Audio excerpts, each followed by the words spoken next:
So there was this slave called Epictetus that was born into slavery, the poor guy. His mom was also a slave, and about his father, we don't really know anything. Epictetus was bought by a Roman official that worked closely with the inner circle of the emperor, and by consequence, Epictetus, a slave, also got to hang out with the elite of the elite. He was a slave on one hand, and on the other, he frequented the same people and same places the emperor did. And you know what he realized? He realized that those guys weren't any happier than he was. Like, not necessarily. That they weren't any freer than he was. By hanging around extremes of the spectrum of social classes, the emperor's inner circle and slaves, he came to understood that the things that afflict people are the same. And eventually his master, which was a former slave himself, even though like he would inflict the cruelty of slavery into another person, like something that he had gone through personally, he granted Epictetus the right to get an education. And Epictetus was lucky enough to study philosophy under the philosopher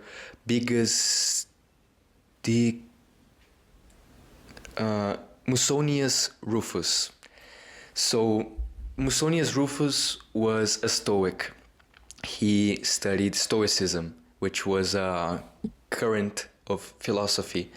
And Epictetus came to understand the cause of those afflictions from which none of us are free from. And he came to understood what true freedom looks like. He studied Greek philosophy. He got to take the example of Socrates, which is the founding figure of philosophy in Athens, that was sentenced to death for corrupting the youth, and how he responded to his accusers on trial. Anytus and Miletus can kill me, but they cannot harm me.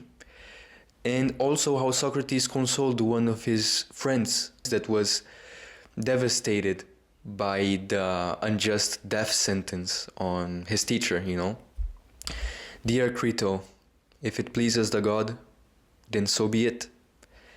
And he also got to study Diogenes, which was a philosopher that lived out in public like a dignified dog.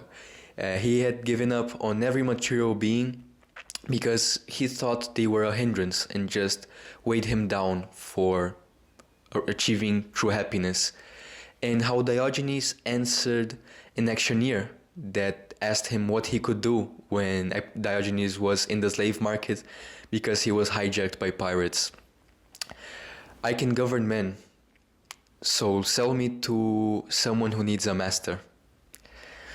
Now, a long time had passed since those men stood on the earth. By that time, by Epictetus' life, the Roman Empire had taken over everything, including Greece. Epictetus himself wasn't even Greek nor Roman. He was born in a city called Hierapolis, which nowadays is in Turkey. I just want to say that I'm stupid and that he was actually Greek, even though right now it's like Turkey and stuff. But even though Socrates and Diogenes and many of the other greats had lived almost half a millennia before him, like 500 years, the teachings were as valid as ever. But Socrates and Diogenes weren't Stoic per se, because Stoicism was invented much later by a guy called Zeno. Zeno was a merchant and a very wealthy one, and he used to travel by ship all the time with all of his life on that boat, all of his merchandise. And what happened is the boat crashed. It sunk, and he lost all of it, just like that. And after the incident, he decided to move to Athens. And the story goes that one day he walked into a bookstore and started reading one of the books of a disciple of Socrates that used Socrates as the protagonist of the book. And he was so amazed by it that he walked up right to the bookseller to ask him, "Where can I find wise people like Socrates?" And at that time, it happens a great philosopher of Athens happened to be walking by, and the bookseller pointed at him. Zeno would become that guy's disciple and later become a philosopher in his own right. And when Zeno became a philosopher, he chose to teach in public spaces, differently from many of the other philosophy schools in Athens. And by that time in Athens, philosophers would often gather under these covered walkways that were used as shelter to teach. And in ancient Greece, these covered hallways were known as stoa. This is where Stoicism was born, founded by Zeno of Citium in the 3rd century before Christ.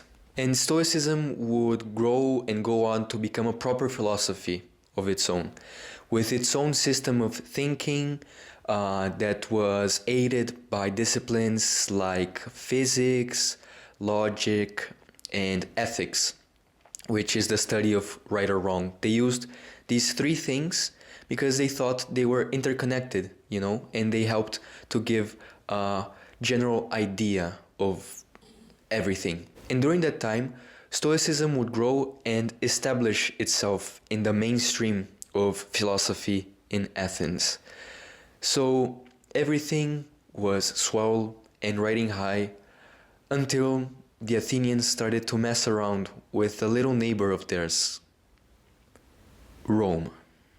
The Athenians decided to invade one of its neighbors, trying to annex one of its cities. As it turns out, it was Roman territory. And the Romans weren't happy when they heard about it. But they said, you know what? Let's be civilized. So what they did, they gave Athens a fine. They needed to pay with gold for the damages that they had caused. And it turns out that it was a lot. And the Athenians, being the smart asses that they are, had a plan. They gathered the three heads of the most important philosophy schools of that time to form an Athenian embassy to send on a diplomatic mission to Rome to try to talk that fine down. And as it turns out, one of the three philosophers was the head of the Stoic school. So in 155 before Christ, philosophy arrives in Rome. But they had a few days to spare before business got started. And since they had traveled all the way there, they decided to engage with the people of Rome that were curious about this great Greek philosophy that they had heard about. So they did some public speaking. In the end, they were causing some fuss. So the Roman government started getting worried that people would start breaking the laws for hearing them.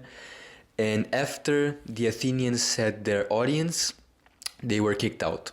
And as it turns out, the plan worked because the fine was taken down to 1/5 of the original. But the seed of Stoicism had been planted in Rome. Now, by Epictetus' life in Rome, about 200 years later, Stoicism had grown in popularity. As a matter of fact, it was the most popular philosophy in Rome. And by that time, Greece wasn't what it used to be anymore because it was taken over by the Romans. But, in a big but, the Romans became so enchanted by Greek culture, philosophy, art, education, that they adopted them for themselves. And Greece ended up having a major influence in Rome. And that was an irreversible change for the rest of the Roman Empire. Greek would even become one of the universal languages that was spoken in the territories of the empire. And as ancient poet used to say, captive Greece captured her uncivilized captor, Rome. In this world in which the Roman culture and the Greek culture fused into one is known as the Greco-Roman world. Not to be confused with the classical period of Greece that was democratic and independent. And after many years, Epictetus, slave, but also student of philosophy, was finally freed. But what would he do now? Well, he decided to continue pursuing the life of philosophy and become a Stoic himself. He decided to teach what he loved so much, and that wasn't only a source of education for him, but was almost like a mother that had consoled him during his years of servitude. And he dedicated the rest of his life to improving the lives of others and decided to teach philosophy in Rome. He was just getting his hustle started when the current emperor started getting a little bit paranoid about the philosophers that were living in what now is Italy, and told them all to pack it up and leave. And Epictetus, turning insult into account, like a classic Stoic, decided to move where it had all begun, Greece, and moved to a small city called Nicopolis. Hello? What? Hello? Huh? Hello? Hello? Are you there? All right, I guess so. Let's see if this little setup here works. Good enough. Alright, so as y'all can see, this is the Mediterranean Sea.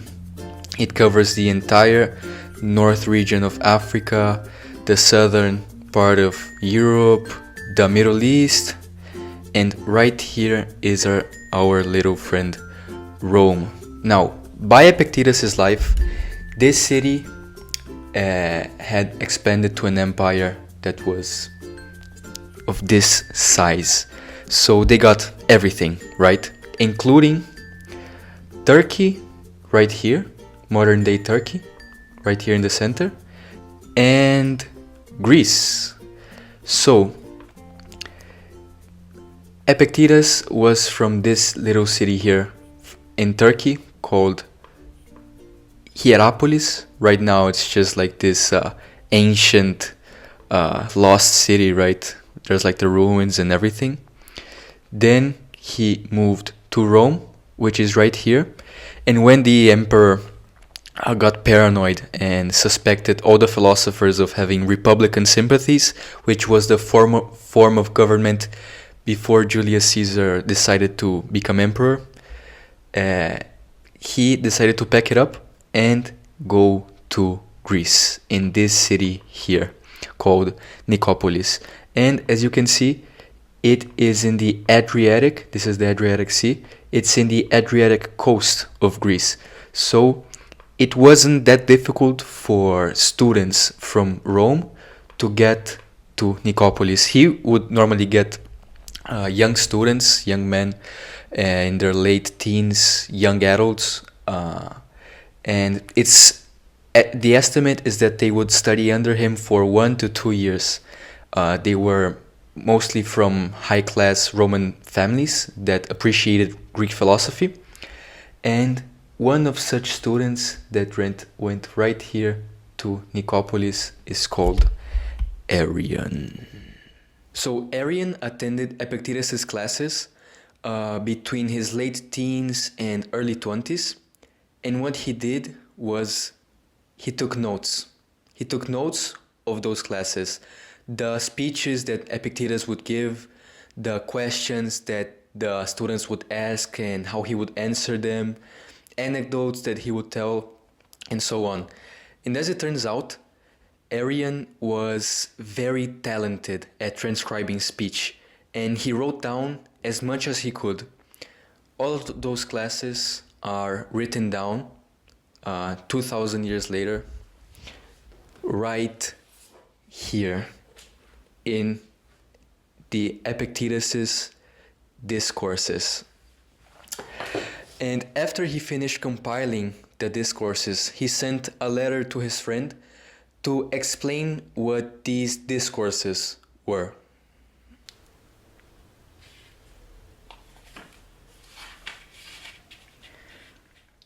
I have not composed these words of Epictetus, as one might be said to compose books of this kind, nor have I of my own volition published them to the world. Indeed, I acknowledge that I have not composed them at all.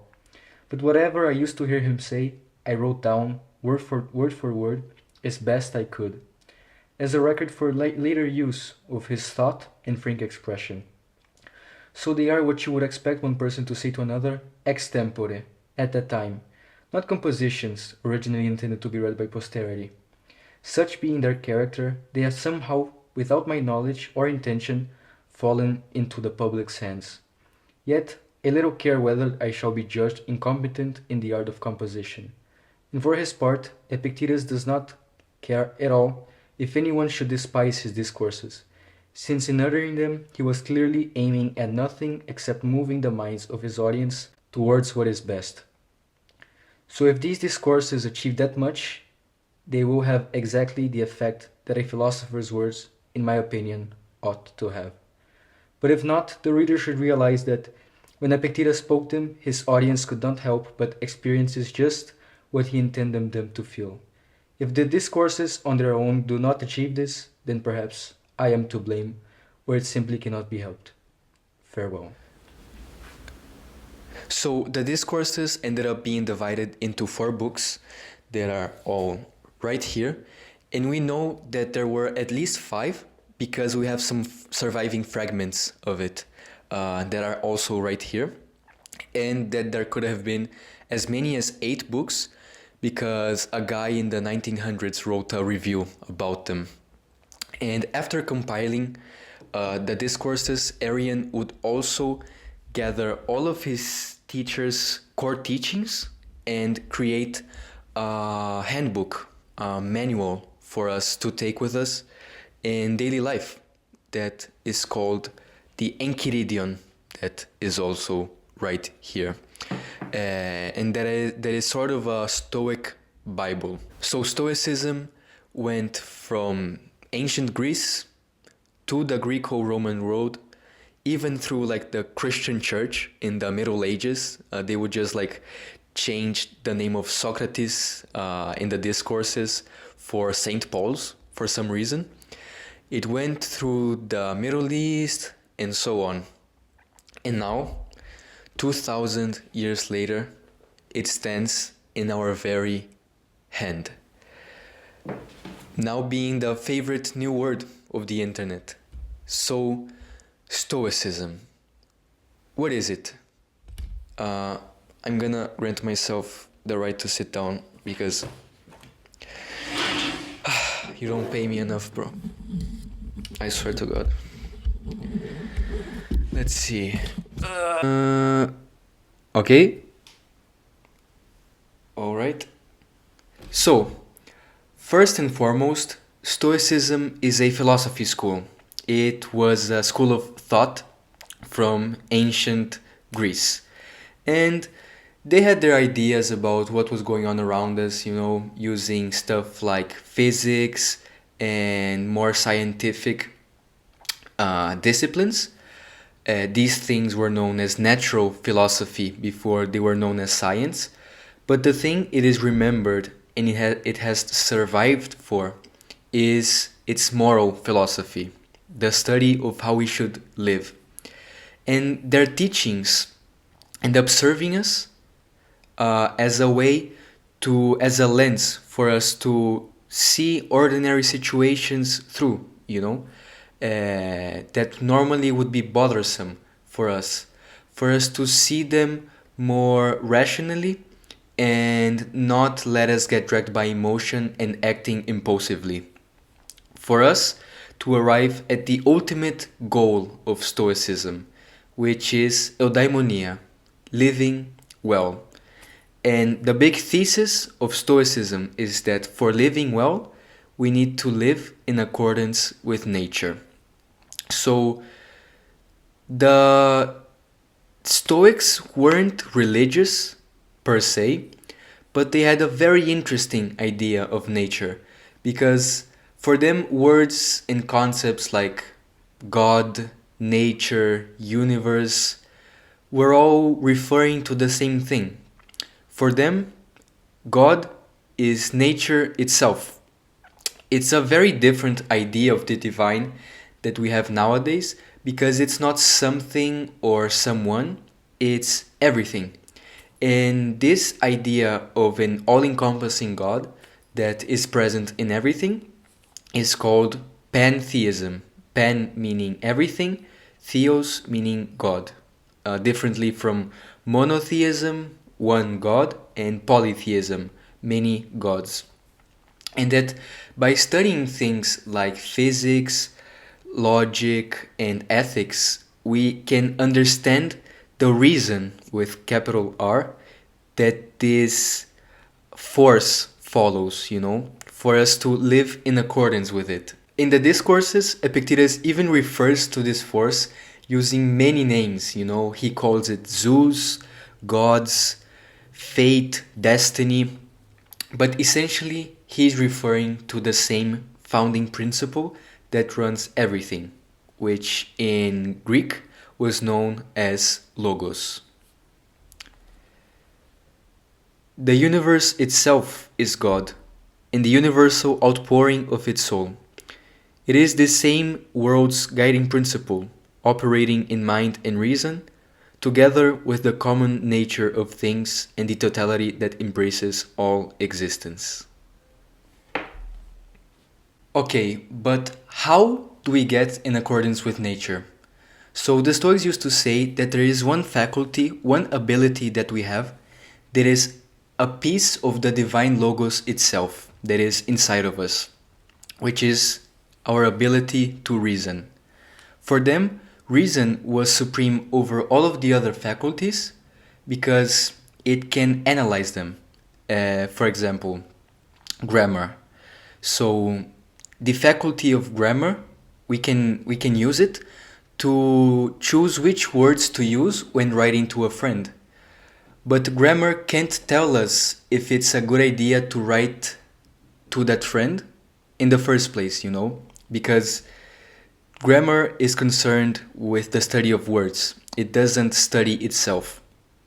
So what can tell us if it's a good idea to write that letter to our friend or not? Reason. In that reason is also special because it is the only faculty that can analyze itself, as well as all of the other faculties. So the point of the Stoics is that we can use reason to filter the way that we interpret the experiences that we go through, because the lens from which we see things, the way we choose to frame situations, can completely change the way that we judge them and consequently the way that we act upon them. And these things that life throws in our faces are known as impressions. These external things, they force themselves upon us without our consent, like almost as if they had a will of their own, and we can't do much about that. But the thing is, that's the moment when reason can kick in to make sure that we make good use of those impressions, to make sure that we have healthy and rational judgments about them, and that it is these thoughts and actions, the quality of these things, that end up deciding the quality of our lives, not the impressions themselves. The soul is like a bowl of water, with the soul's impressions like the rays of light that strike the water. Now, if the water is disturbed, the light appears to be disturbed together with it, though of course it is not. So when someone loses consciousness, it is not the person's knowledge and virtues that are impaired, it is the breath that contains them. And the Stoics used to say that the first step for us to really get in accordance with nature is to divide everything around us into two categories: the things that we can control and the things that we can't control. The things that we can control are our thoughts and our actions, that is to say, our will. And what we can't control is everything else. And that by setting too much importance on the things that are external, we end up becoming hostages to whatever force, to anything that can exercise force over it, you know? And once one of the students of Epictetus intervened his class and he said, "Come, Epictetus, shave off your beard. If I am a philosopher, I will not shave it off. I will put you in chains. Correction, it is my leg you will chain. But I will cut off your head. If that will do you any good, then cut it off. When did I ever claim that mine was the only neck that couldn't be severed?" Epictetus used to say that our will is the only thing that was given to us completely free and unrestrained, that only we can act upon it, that only will can act on will. So, like, only us can control it, not anybody else. And Epictetus used to ask his students, "Look, could I force you to believe that it is night right now?" And the guys would respond with, "No." And he would ask again, "Can you be forced to assent to something that is wrong?" And they would say, "No." "Or can you be forced to dissent to what is true?" And they would say, "No." And Epictetus said, "Exactly. So you do see that within you there is a share of freedom. So no matter the impression, there is a freedom inside of us. There is a step in which we can assent or dissent from the initial judgment that our mind puts on it, the label as good or bad. And that step of assenting or dissenting to an impression is called prohairesis, which means choice. Epictetus used to say, "Not even God has the power of coercion over us." So this is the freedom that Epictetus realized as a slave, that no matter the external circumstances, no matter the situation, he realized that it is always up to him on how he will deal with them. If he will deal with him virtuously or viciously, like acting in favor of nature's will or against it. And you can already guess whose will is going to win in the end. In every circumstance, we should have the following sentiments handy. Lead me, Zeus, lead me, destiny, to the goal I was long ago assigned, and I will follow without hesitation. Even should I resist, in a spirit of perversity, I will have to follow nonetheless. Whoever yields to necessity graciously, we account wise in God's way. So, the Stoics used to say that we shouldn't necessarily consider the things outside our control as good or bad, but that it is our reactions to those things that we should consider as good or bad, because that is up to us, and that when we are too worried about the things outside of our control, we end up neglecting and straying away from the little that has been truly given to us. So we should be very careful and learn to direct our aversion, what we don't want, and our desire, what we want, only to things that are inside of our control, not outside, because if not, we are gonna be eternally frustrated, To desire to always act with justice, temperance, prudence, and fortitude, the four cardinal virtues of Stoicism, and our aversion to acting impulsively, blaming, judging, and just whining like a little. And Epictetus put it very simply. People want what they cannot have and do not want what they cannot refuse. So His point was that education has no goal more important than to align our ideas with nature. And he makes a good point, you know. We have already been given exactly what we need to deal with those things. So how should we complain to anybody or even God itself for the things that happen in life when in reality we're wasting the precise thing that was given to us to deal with it? So this movement of stopping and stepping back whenever we are hit with a strong emotion, a situation charged with emotion that can be either lust, you know, or anger, for example, and to make sure that we have the right judgment about it, recognizing if it was inside of our control or not, and then calling upon the specific virtue to deal with it for us to act accordingly, is what it means to be a Stoic. And Epictetus used to say, don't let the force of the impression when it first hits you knock you off your feet. Just say to it, hold on a moment. Let me see you who you really are and what you represent. Let me put you to the test.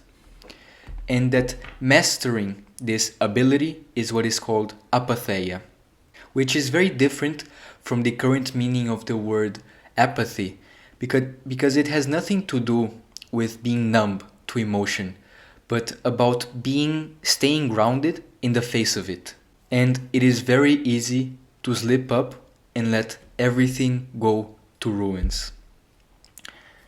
Very little is needed for everything to be upset and ruined, only a slight lapse in reason. It's much easier for a mariner to wreck his ship than it is for him to keep it sailing safely. All he has to do is head a little more upwind and disaster is instantaneous. In fact, he does not have to do anything. A momentary loss of attention will produce the same result. Now, it doesn't mean that we should be indifferent to things, disregard things that are outside of our control, you know, like things that create great suffering on Earth, like climate change, but just that we shouldn't let it debilitate us from doing our best, you know, or also disregard the things that we normally consider good, but that can be taken away from us at any moment, like our bodies and our material possessions. We should learn to use them wisely, you know, we should give them their proper use. But the point is, we shouldn't rely our happiness on these things, because if not, we are relying our entire quality of life on things that are outside of our control, you know? And like, now that I say that out loud, it really does sound like madness, you know? Those Stoics were onto something. So Stoicism is not satisfied by a casual effort of our part. As a matter of fact, Epictetus criticized heavily people that studied philosophy just to be able to talk about it, you know, as an intellectual exercise, without putting these concepts into practice and becoming more virtuous themselves, just like I'm doing now. He said, what is the goal of virtue, after all, except a life that flows smoothly? So who is making progress? The person who has read many Stoicism books? Is virtue no more than this? To become literate in Stoicism? Because if that's what it is, then progress cannot amount to anything more than learning as much Stoicism as we can. It's as if I were to walk to an athlete. Show me your shoulders. And he responded with, have a look at my weights. Get out of here with you and your gigantic weights, I would say. What I want to see isn't the weights, but to see how you profited from using them. For him, virtue was something to be exercised just like a muscle at every moment, every day, you know? And that the more that we exercise this ability, the more easily and naturally it will come to us when we are in need of it, you know? And he used to say that there are two words that we should commit to memorization and follow as a rule. Persist as a way for us to endure hardships, and resist for us to have self-control about things that are pleasurable but end up doing us harm, you know? He used to say, every habit in faculty is formed or strengthened by the corresponding act. Walking makes you walk better. Running makes you a better runner.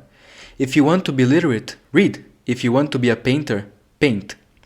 So if you like doing something, do it regularly. If you don't like doing something, make a habit of doing something else. The same goes for moral inclinations.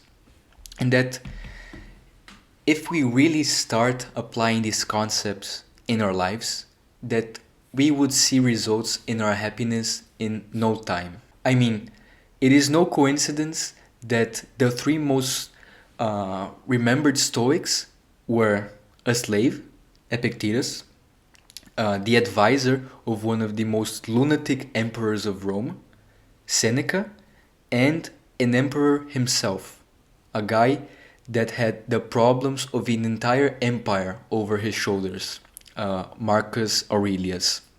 And these three guys are our main sources of Stoicism, you know, because much of this stuff that came before them from Greece didn't survive. So those guys are actually living proof of what those teachings were, and merda, got interrupted there. But taking these three guys as an example, it's interesting to see how all of them had completely different sets of difficulties, but they ended up resorting to the same core teachings to deal with them, you know? And we can see how it really affected their lives, you know? Like Marcus Aurelius was the last good emperor of Rome. Seneca was the advisor of the crazy emperor, was sentenced to suicide by him, you know? And he did it willingly. Epictetus himself was disabled during his entire life, you know? There's even a story that it was his master that broke one of his legs and he was disabled for the rest of his life, you know? So to give a more precise description of what it means to be a Stoic is to realize the truthfulness of its worldview and take its prescription for how we ought to live. Not just because we like it, like how it makes us feel, you know? And now talking about my own point of view, I read the book kind of with a structure in mind, you know, because I knew I had a certain amount of time to read it, that I needed to take notes later to revisit the book. And I started to fall in this hole of taking in the words, you know, like learning them, taking them down and stuff, but without the nectar, you know, without the meaning in itself, you know, like I started reading it with my brain instead of reading it with my heart, you know, like feeling the truthfulness in it, because it was a very fun book to read, you know, because it is divided in little chapters, so you can read one chapter at a time, 2, 3.